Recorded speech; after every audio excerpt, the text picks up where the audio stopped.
성소를 지으라고 하는 이 하나님의 명령은 이스라엘 백성들이 출애굽 이후에 시내산에 거하고 그 시내산에 거하여 하나님께서 이스라엘 백성들과 율법을 세우신 후에, 언약을 세우신 후에 25장에 이르러서 하나님의 성전을 지을 것을 명령하고 있는 것을 보여주고 있습니다.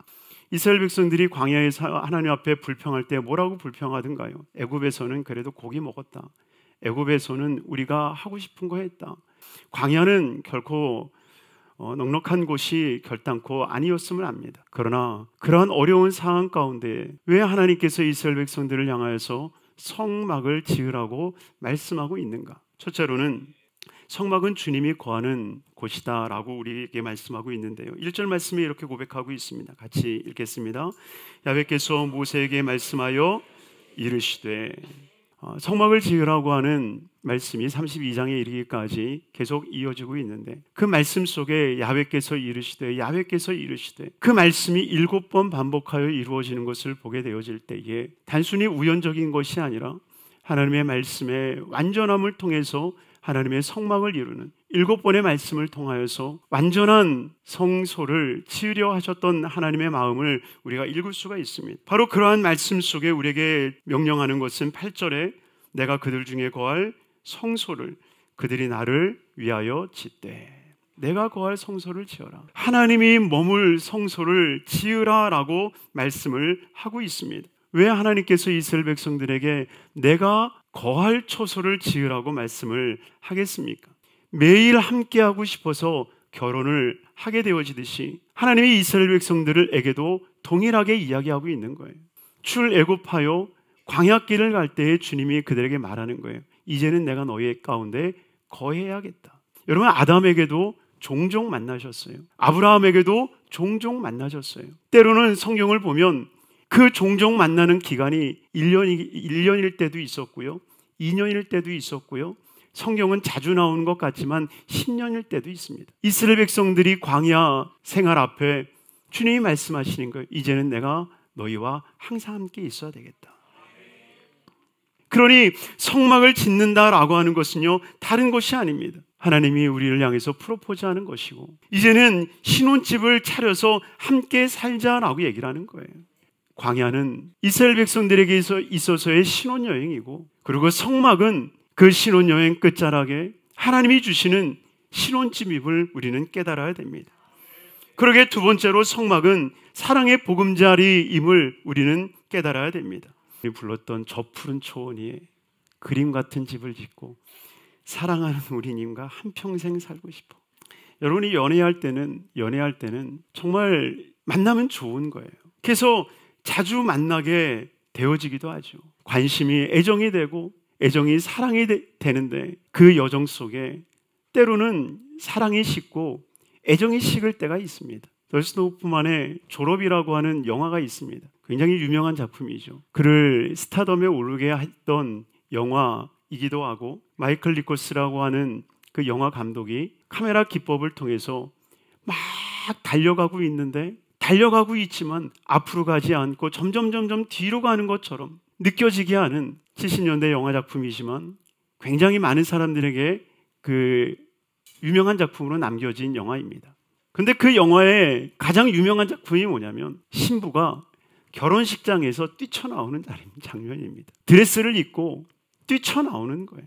결혼을 하려다가 나 결혼하기 싫어 하고 드레스 입고 뛰쳐나오는 장면이 그 졸업이라고 하는 영화의 가장 이 명장면으로 남는 장면입니다.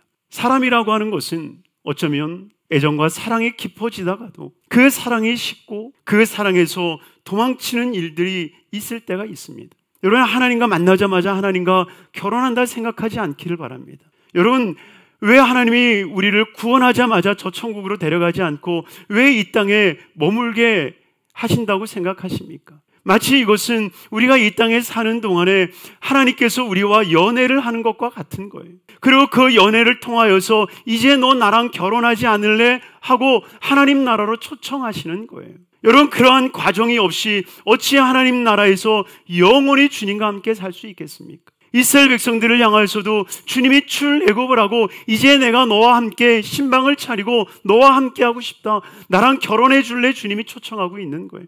나 외에 다른 이 보지 않고 나와만 함께 살래라고 주님이 결혼 프로포즈를 하고 있다라고 하는 겁니다. 이것이 바로 성막인 거예요. 그리고 그것을 응하는 이들에게 하나님은 은총을 허락해 주시는 겁니다. 하나님은 늘 우리를 향해서 사랑하는 마음이 있기 때문에 결혼의 마음을 갖고 있는 겁니다. 그런데 막상 우리는 갖고 있지 않은 거예요. 좀 더 만나보고, 좀 더 연애해보고, 좀 더 하나님을 알아보고, 그러한 여정 속에 있다라고 하는 것을 알 때에 어쩌면 하나님께서 우리에게 성막을 요구하고 성전을 지으라 말씀하시는 것은 너 나랑 살 준비가 됐니? 이제 정말 세상이 아닌 나와 함께할 삶을 너가 준비하고 있니? 그 마음 됐니? 물어보신다라고 하는 거예요. 우리가 이 성막을 짓는, 이 성전을 짓는 이 시점에서 다시 한번 이 성전을 왜 지어야 하는지, 그리고 그 성전을 지을 때 우리가 어떤 마음으로 지어야 하는지 그 마음을 회복할 수 있는 우리 모두가 되기를 주임으로 축원합니다. 바로 그러한 마음이 있기에 우리는 이 성전을 위하여 기도해야 되고요, 이 성전을 사랑할 수 있는 자가 되어야 됩니다. 그래서 네 번째로 정말 예루살렘의 평안을 위해서, 교회의 평안을 위해서 우리는 기도하는 삶이 되어야 됩니다. 시편 122편 6절에서 9절의 말씀 함께 읽도록 하겠습니다. 예루살렘을 위하여 평안을 구하라. 예루살렘을 사랑하는 자는 형통하리로다. 내 성 안에는 평안이 있고 내 궁중에는 형통함이 있을지어다. 내가 내 형제와 친구를 위하여 이제 말하리니 내 가운데에 평안이 있을지어다. 야훼 우리 하나님의 집을 위하여 내가 너를 위하여 복을 구하리라. 아멘. 여러분, 정말 하나님의 교회를 사랑한다라고 한다면 우리는 교회를 위해서 기도할 수 있는 삶이 되어야 됩니다. 예루살렘을 위하여 구하라. 예루살렘을 위하여 구하라. 우리 철야 때 부르는 찬양 중에 비준비하시니라고 하는 찬양이 있어요. 우리 주는 위대하시며 능력이 많으시도다. 그의 지혜 무궁하며 인자는 영원하도다. 이러한 찬양의 가사가 있는데 후렴부부에 이런 고백이 있죠. 예루살렘아 여호와를 찬양할지어다. 내 하나님을 감사함으로 그 앞에 나아가며 주 임재 앞에 경배해. 그런데 이 예루살렘아라고 하는 이 고백을 할 때, 이 호칭을 외칠 때 얼마나 큰 감동이 있는지 몰라요. 그런데 그 예루살렘은 하나님의 백성 한 사람 한 사람을 지칭하기도 하고, 예루살렘은 하나님의 영광의 보좌를 상징하기도 하며, 예루살렘은 하나님의 성전을 의미하기도 합니다. 그러니 예루살렘을 위하여 구하라라고 하는 것은 이 시대에 하나님께서 허락하신 귀한 성전, 이 귀한 교회를 위해서 기도할 것을 우리에게 선언하고 있는 것입니다. 세상의 많은 사람들은 교회 바로 세우기 운동을 통하여서 교회를 질타하지만, 그러나 진정 우리가 교회를 세우기를 원한다면 기도에 동참하는 삶이 돼야 하는 것입니다.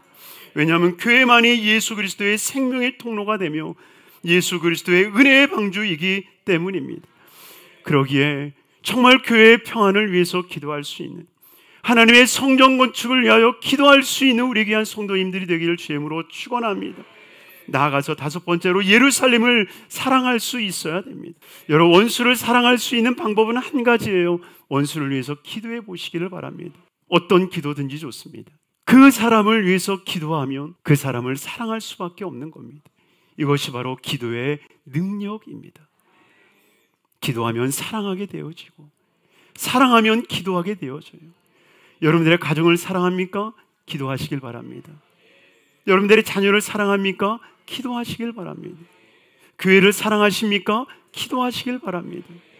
기도하지 않는 사랑은 헛된 욕망일 수밖에 없습니다.